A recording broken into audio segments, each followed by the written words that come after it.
American Center for Law and Justice has just launched a brand new school choice initiative. We'll talk about it today on the broadcast.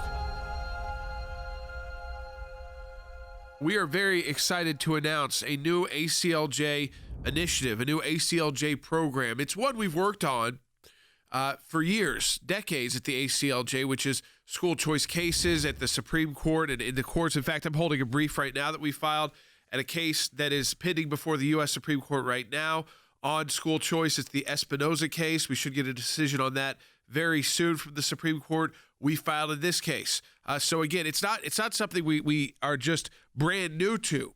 But in light of the recent events of the last few weeks and the need for police reform and Senator Scott's Justice Act that we've been supporting, we wanted to look at kind of this whole approach of what the ACLJ could do as an initiative to really assist what we believe is most important and what people like Senator Scott also believe is so important. As he said to the Wall Street Journal on Saturday, Senator Scott said, in our society, we spend so much time on the root causes and the disadvantages that we forget to talk about the solutions and the advantage that we have over the rest of the world.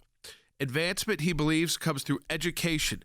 It is absolutely essential that we have quality education in every zip code, especially the poorest zip codes in America.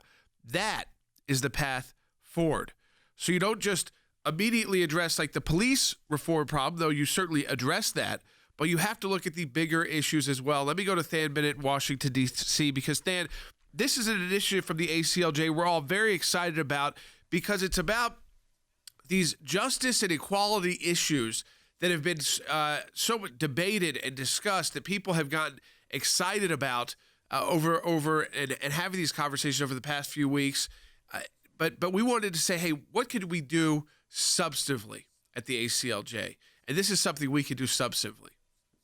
Absolutely, Jordan. And, you know, one of the things you're going to hear from parents the most frequently, I know you can relate to this, I can relate to this, is a parent wants to provide a better opportunity for their child than maybe they had. And, Jordan, the opportunity to get an education that is better than they had would be at the top of that list. For so long, that just has not been the case for parents of children residing in low-income districts. And, look, we understand that many of these decisions are made on a local and state level, and probably appropriately so. But, Jordan, when you have a situation where the poorest among us cannot afford or do not have the opportunity to get the education as those who living in zip codes that are more affluent, that has got to change. There are ways the federal government can support it. Yes, most of those decisions will still reside on the state and local level, but Senator Scott is 100% correct. It should not matter which zip code a child is born in the United States of America. The parent should still have the opportunity to make sure that that child gets the education they deserve. Jordan, there are a lot of ways that we can accomplish that goal. Folks, the ACLJ is doing work all across the country on all the issues that you care about, all across the world on the issues you care about. And we're able to broadcast it to you because of your support. We're able to do the work in our country because of your support.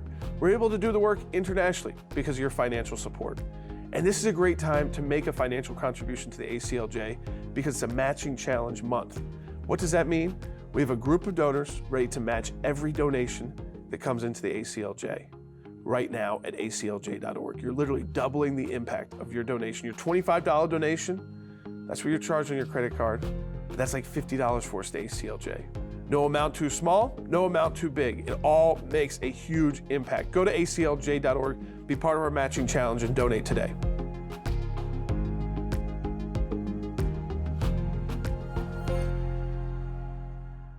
Thanks to your support of the ACLJ, we have had many victories. The IRS now formally apologizing to Tea Party groups. If any group feels like they're being targeted, they can go to federal court and bring our case. That's a victory. It's one of the most significant wins in the ACLJ's history, to take on the IRS and win. For more than 27 years, the ACLJ has been fighting for freedom and liberty in the United States and around the globe.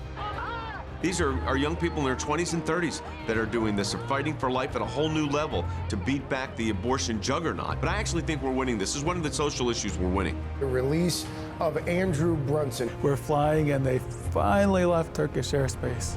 It's like, okay, we're really out of Turkey and free again. We need your help as we continue this work here in the United States and around the world. Join us online at the American Center for Law and Justice at aclj.org.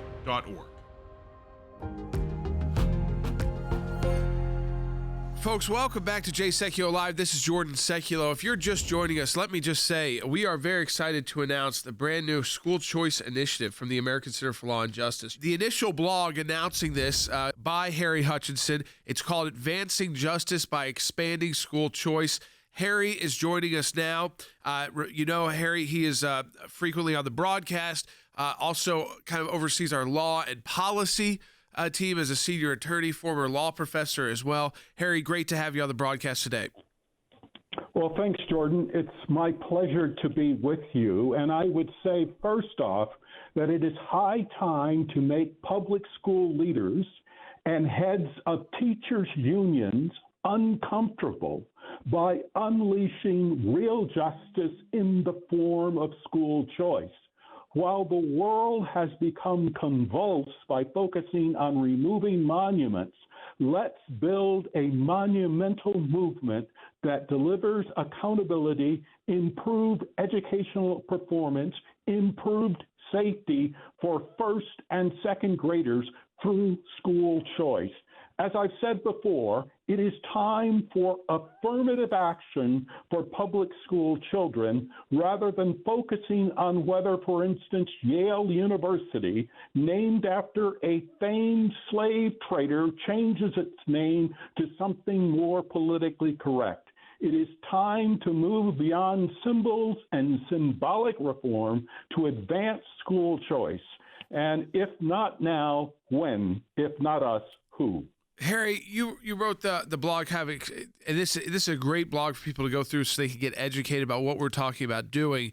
And it goes back all the way to even, cases. The Supreme Court, by the way, has cleared the way for this in Zellman versus Simon Harris.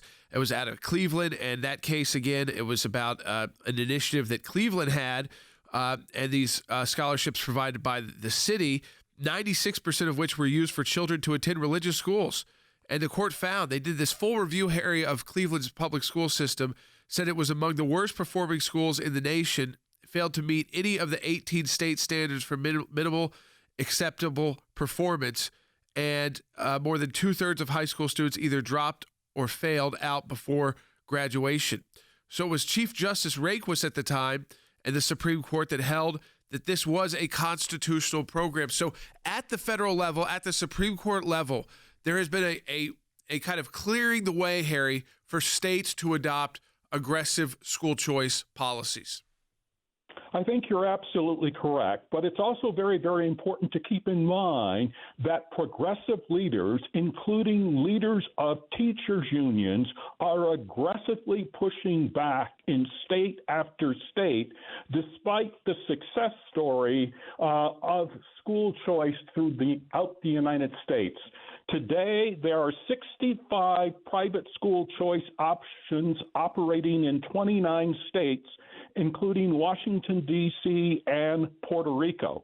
More than 482,000 students across the country are exercising private school choice, more than double the number of programs and students since the National School Choice Week initiative was first launched in 2011. So we've made some progress, but there are still many barriers, including progressive governors, progressive boards of education, and progressive leaders within teachers' unions who continually claim to support improving or reducing, I should say, racial disadvantage and disparity, but at the same time they oppose school choice for other people's kids. Meanwhile, many of them send their kids to private schools. So we have to keep our foot on the accelerator with respect to this initiative, because it is clear beyond question that we will face headwinds, primarily coming from progressives. What we're also going to be doing, Harry, which I think is important, because the goal of our initiative, is to use this as a vehicle to attain justice for all of Americans' children, including the least among us.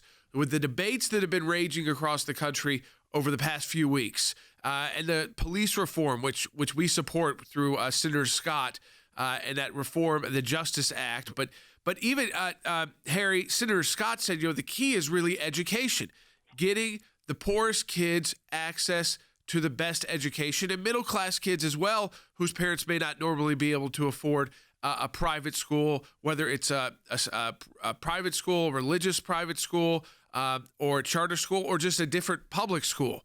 The goal here is to really put forward information that states can use, whether it's draft legislation to start these programs, and also begin pointing out the barriers that have been put in place, as you noted, by the left in some states, which have completely tried to do away with school choice entirely, like the state of Michigan. But Harry, really the goal here is justice for all of America's children. And we believe this is the right time. We've been engaged in this issue for decades at the ACLJ, but this is the right time to start a grassroots legal movement around it. Absolutely. So many people rightly ask the following question. Is the stunning malfeasance of public schools in many cities, whether or not that constitutes a deliberate, intentional, and premeditated effort to sabotage the lives of poor and minority kids? In my view, after more than 70 years of educational malpractice by progressive leaders, we must answer this particular question with the following response. Res ipsa loquitur. That is, the thing speaks for itself. So if you look back the history of the United States from around 1950 to 1960 on, public school education, particularly in minority communities, has declined at an exponential rate.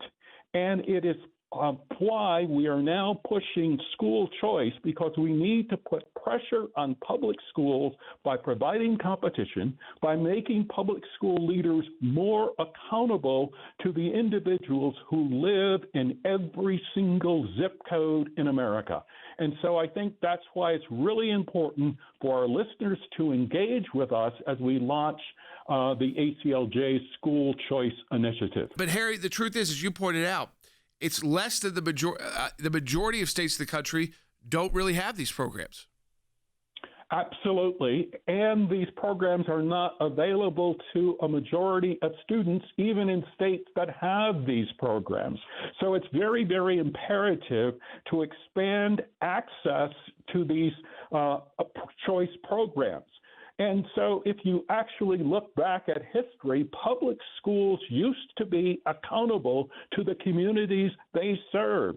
So if you look back at the public school system in Washington, D.C., in 1899, there were 4 academic public high schools, 1 black and 3 white. In standardized test scores given in 1899, students in the black high schools averaged higher test scores than students in 2 of the 3 white schools.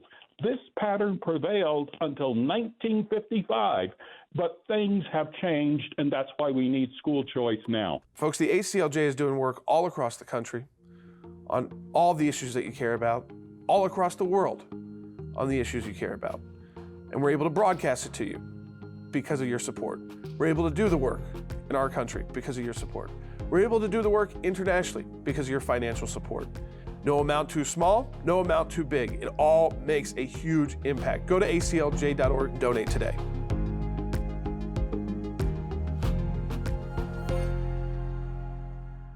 Thanks to your support of the ACLJ, we have had many victories. The IRS, now formally apologizing to Tea Party groups. The IRS did the right thing by resolving the case with an injunction that mandated a complete change of the IRS nonprofit tax-exempt work as it relates to issue advocacy organization. If any group feels like they're being targeted, they can go to federal court and bring our case. That's a victory. It's one of the most significant wins in the ACLJ's history, to take on the IRS and win. For more than 27 years, the ACLJ has been fighting for freedom and liberty in the United States and around the globe. These are young people in their 20s and 30s that are doing this, are fighting for life at a whole new level to beat back the abortion juggernaut. We've got a whole group of young lawyers that are defending them. Those of us that believe in life know that we're on the right side of history. We understand full well children are children, and they're precious in God's sight, and they're precious in our nation's sight, and they're precious to parents. But I actually think we're winning. This is one of the social issues we're winning. The release of Andrew Brunson. He is the American evangelical from North Carolina, held in Turkey for more than 2 years. They're rushing us to the airport, and there was an Air Force plane that came from Germany that had been on standby. We're flying, and they finally left Turkish airspace.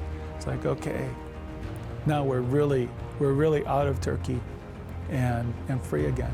We're grateful to ACLJ who put it out to these people, you know, they were getting all this out. All of the people who prayed for us through ACLJ and through your contacts, I'm thankful, I'm grateful, and actually I'm astounded. We need your help as we continue this work here in the United States and around the world. Join the matching challenge today, and your tax-deductible donation will be doubled.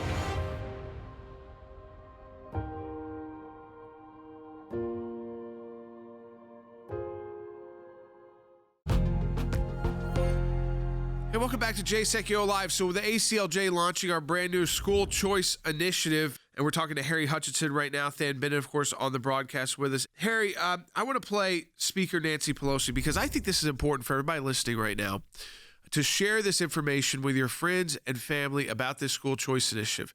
Share the blog that Harry wrote, because if you have friends and family, coworkers who have been interested in this kind of new discussion on equality in America and police reform and justice and equality and the debate that's happening, this is key to it. And even Nancy Pelosi has admitted how bad many of these schools are and how rough they are. Take a listen. This is Nancy Pelosi this year in a press conference, bite number 5. When we talk to those children and we say education is important, we send them a mixed message when we send a message that education is important, and then we send them to a school that is dilapidated, that is not wired for the future. If this is so important, why aren't you respecting me, a student, by having facilities that are worthy of it?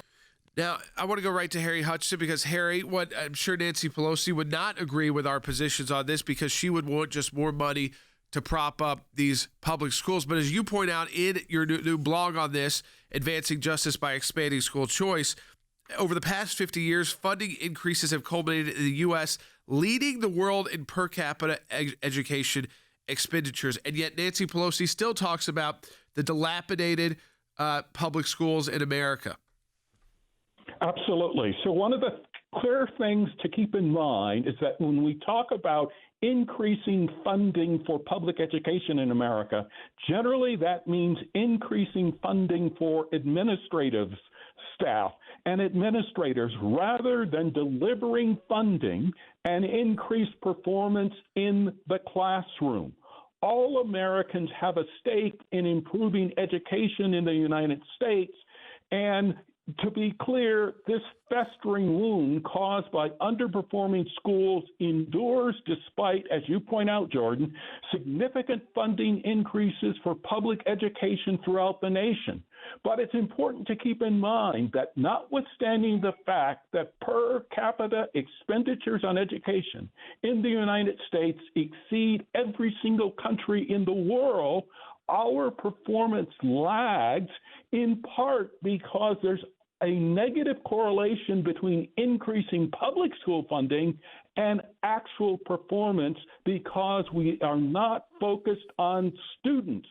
So little has changed in the neighborhoods at the center of the disruptions that have characterized most major urban areas over the last several months. But keep in mind, this represents the abysmal record under largely progressive educational leadership, but something needs to change, and it needs to change now, and so that we can improve student safety, improve parental satisfaction and involvement, and see improvements in graduation rates, make public schools more accountable through competition, and save taxpayers' dollars at the end of the day. Eileen calling in from New Jersey on line 3. Eileen, welcome to Jay Sekulow Live. You're on the air. I'm a public school teacher, and I think that absent the discussion very often is the erosion of the family. Yeah. And, you know, we talk about education as in the shape of a triangle, and you need all three parts for it to work. You need the parents, the student, and the teacher to be on the same page and working in conjunction with one another. But it is the erosion of the family. I mean, after this virtual stuff that I've just been through, it's amazing.